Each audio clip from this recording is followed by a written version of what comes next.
So you won Rookie of the Year your first year. Congratulations. What do you think contributed to that successful first year in real estate? So Cynthia, actually there is no such moment. But truly, like every story I am part of, every deal. So what advice do you have for other moms thinking about joining real estate?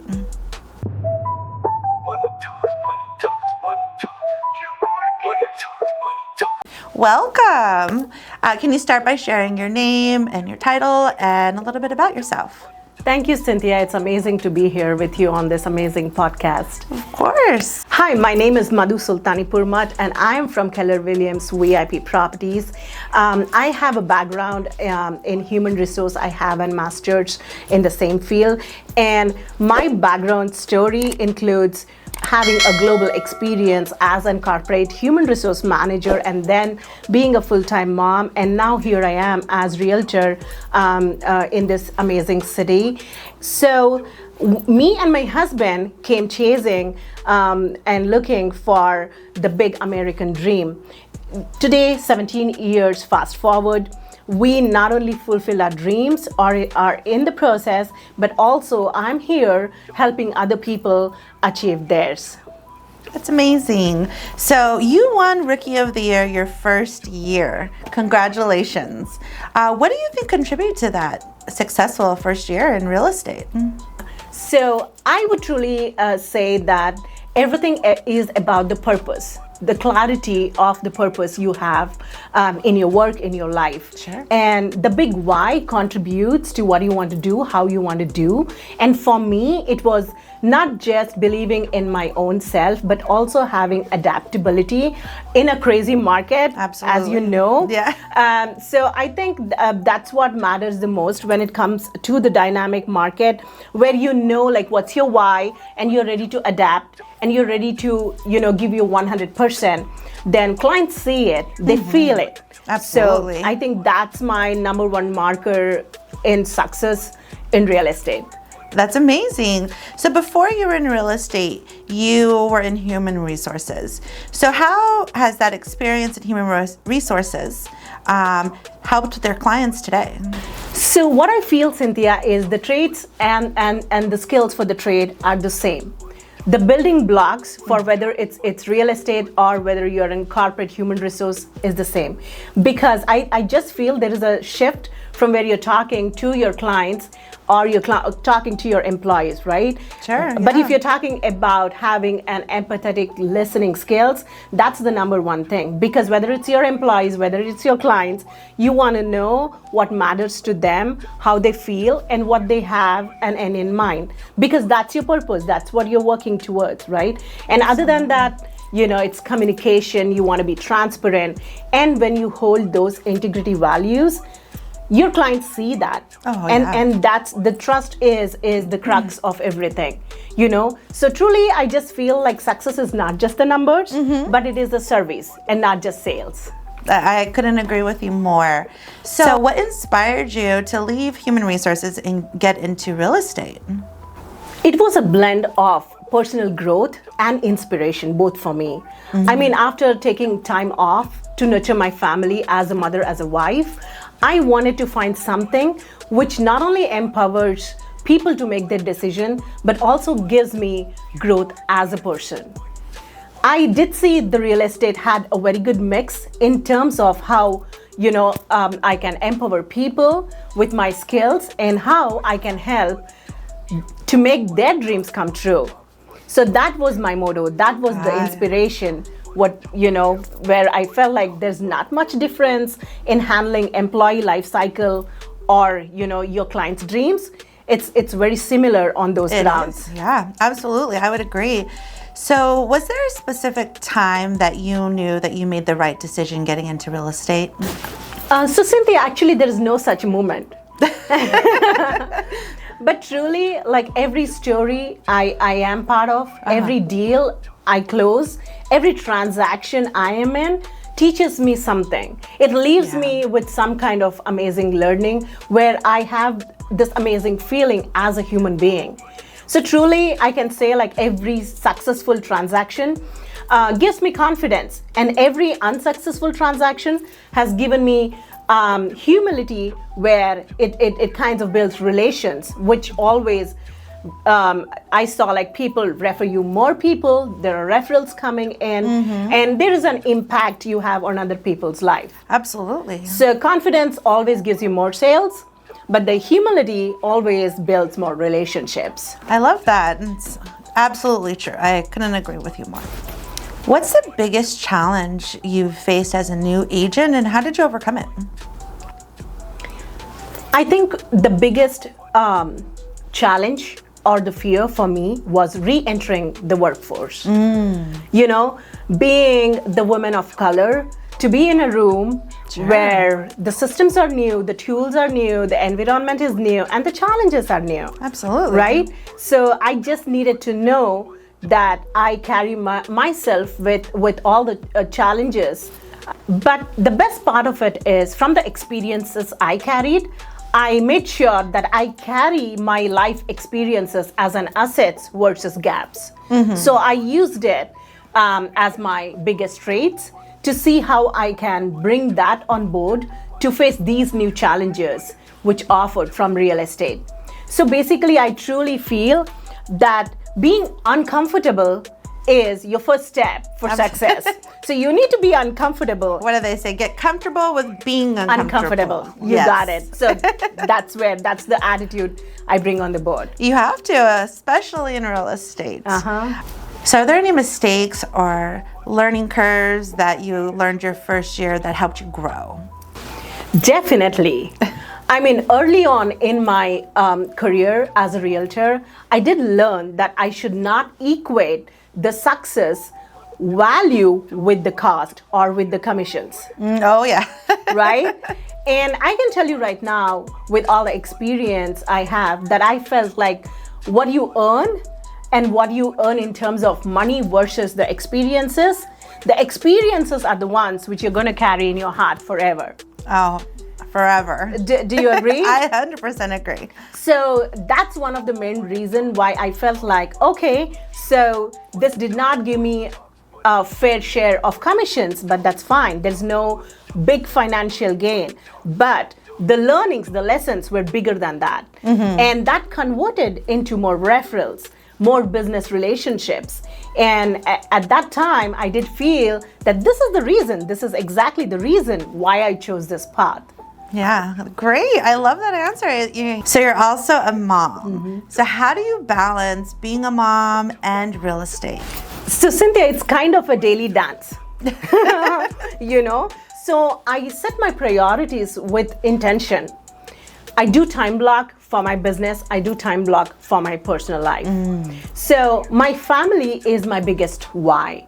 So I make sure that everything has that why as center.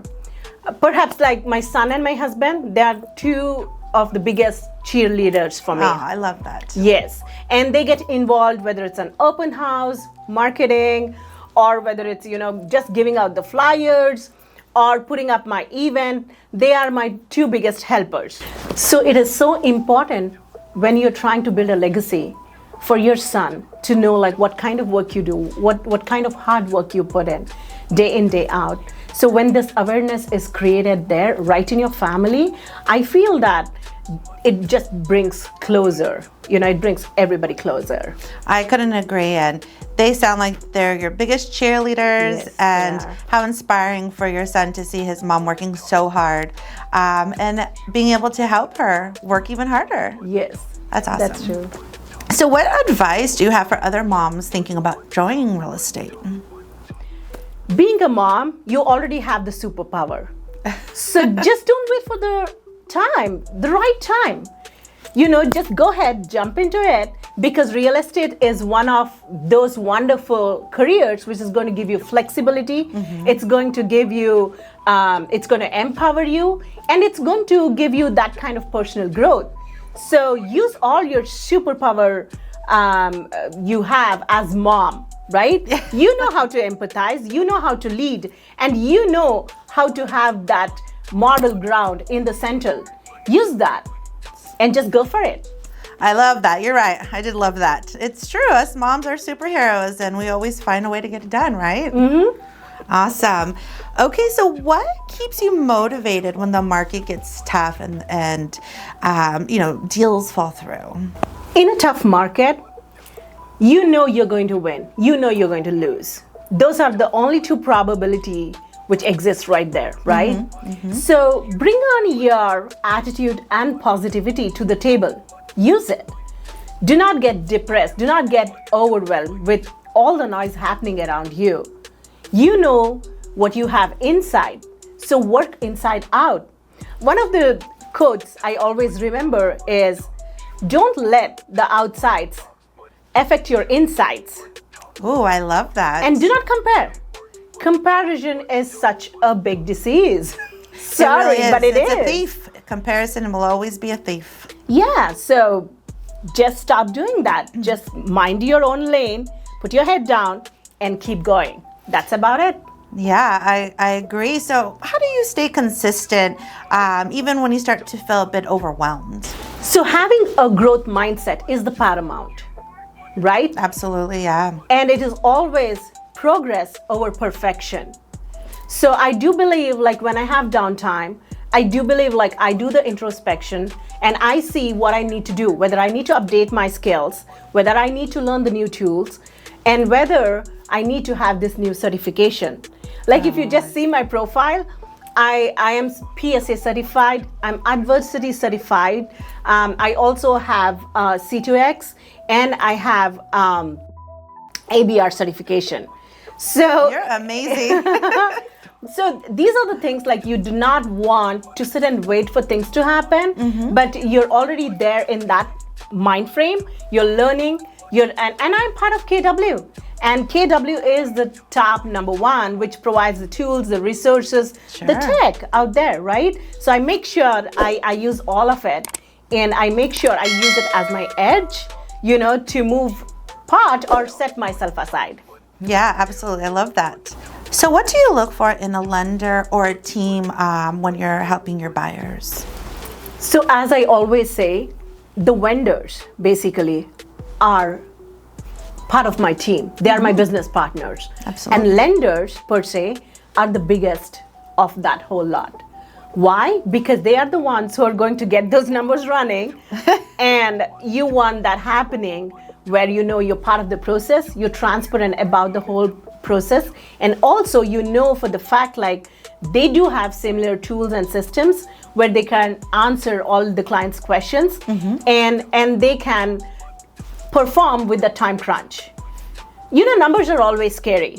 Of course. So I do feel that it's very crucial to have a lender as part of the team who knows what kind of products suits your clients.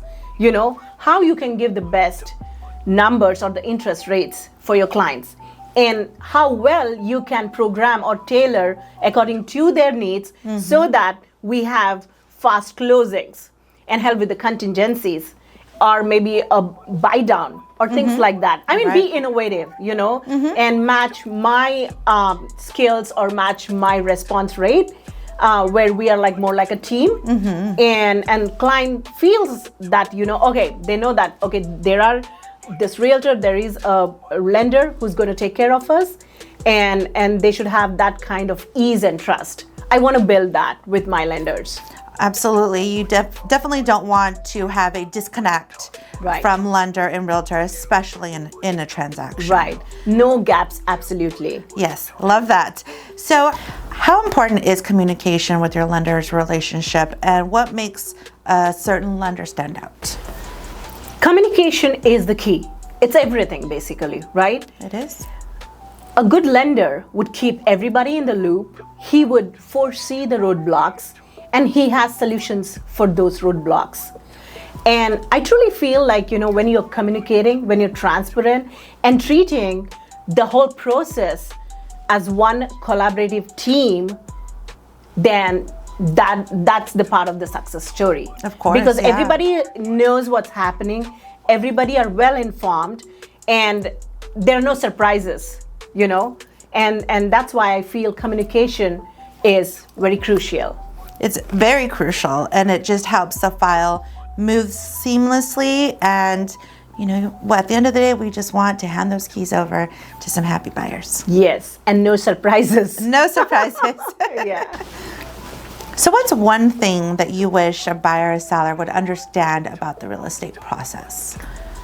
Truly, I feel like when a client is able to see that it is an emotional journey as much as a financial one, right? Whether you're buying, whether you're selling, or you're just investing, there's so many stories to it. There's so many emotions to it, right? Oh, yeah. And then I always see that sometimes there's so much of, I would say ego gets in a way where either of the parties wants to budge, and that's when it gets very tough for me as a realtor, that I have to come and step in and take care of everything where everybody is happy. So I would always feel that I would appreciate if people can see that it's more than a transaction. It is somebody's emotion, and there is a little space for negotiation or accommodation. Then it would be a win-win for everybody involved. Just for you to be open, to get educated, and have that trust on your realtor to move forward, that would be an amazing success story for everybody in the process. I agree. So how do you help your clients feel confident and calm during such a big financial decision? Cynthia, truly I feel like one of the biggest traits I have as a human being is I'm a very empathetic listener. So I do believe that when you have all ears for your clients, you want to be a human being where you're just listening, because everybody is juggling with something end of the day. So when you know that you have a heart to listen, people see that in you, and they want to share, and they want to come out with all the inhibitions they have. And when you do that, then you're creating a safe space for your client, not just talking about the emotions, but also if there are any crunch, whether with the financial stuff, with the emotional stuff. And then once you have them tell that to you, share those things with you, from there, like you can help them, just to overcome. I mean, just being like, I wouldn't say a therapist, but more likely a friend. We become therapists in real estate very often. We do. And you said a beautiful word, and two words, a safe space. Right. And during such a big decision, or what do they say, the biggest decision in most people's lives is purchasing a home, having a realtor that gives them that safe space is why you were Rookie of the Year. It is so important, and just that gives them that confidence that we are there, because end of the day they have to just feel that we do believe what matters to them. Once they know that, then they put all the trust in you in the entire process. So that's very important. So where do you see yourself going in real estate in the next 2 to 3 years? Well, I see myself building community-focused real estate brand in next 2-3 years. And I also see that with the love for mentoring people, I want to use that more. And I really want to influence more agents. I want to influence more people through my work, through just by my living, and friendships. Friendships, I love that, because friendships are very important in real estate. And that's how we've built our beautiful friendship, is Yes. through real estate. We did. Hey, I also want to invest in real estate my own self. I want to create that portfolio I have in my heart, and I really want to support the global causes which are very close to my heart. What's one piece of advice that you would give a new agent just starting out? Me and my family live by the Mamba mentality codes. Good old Kobe Bryant. Yes, he can never be forgotten. He's loved forever, right? So I truly feel like you have to strive to be best version of you. Just be authentic, be your own self. This is an era where we're looking at collaboration over competition. Don't try to compete. Because when you're comparing, it's always apple to oranges. So put your head down and focus on what you got, and just work on that every day. Be consistent, and don't be scared to put out all your best skills on the table. If you can go back to day one in real estate, what would you tell yourself? Well, believe it or not, I'm going to say the exact same thing what I told when I started my real estate career. I always said that just be yourself, be authentic, and it's always fear over faith. Oh, I love that, fear over faith. So how can people connect with you and follow along on your journey? Well, you can just look up on Google and you can get all the information about me. But if you want to connect on a personal level, then Madhu the Realtor is my social media handler name, and that's how you can connect. On my socials, I love sharing not just about the real estate, the market updates, the networking and stuff like that, but also behind the scenes. You're going to love it. Behind the scenes is always so much fun. I love that kind of footage. Yes. So is there anything exciting coming up, either in your business or personal life, you'd like to share? Well, yes, I'm thrilled to be on Agent Leadership Council 2025 for Keller Williams. Oh, okay, sorry, it became cool. Well, yes, I'm excited to be part of Agent Leadership Council 2025 for Keller Williams. And we are putting a lot of events, mixers, and fun stuff for rest of the year. So I'm really looking forward for that. And on my personal side, my family is hoping to visit Hawaii and spring break. So that's kind of exciting. That's very exciting. Well, thank you, Madhu, so much for your time. It was amazing listening to your journey and just excited for your journey. And I just really appreciate your time today. And thank you so much for having me here, and thank you for letting me share my experiences, my story. I really had fun. I did too.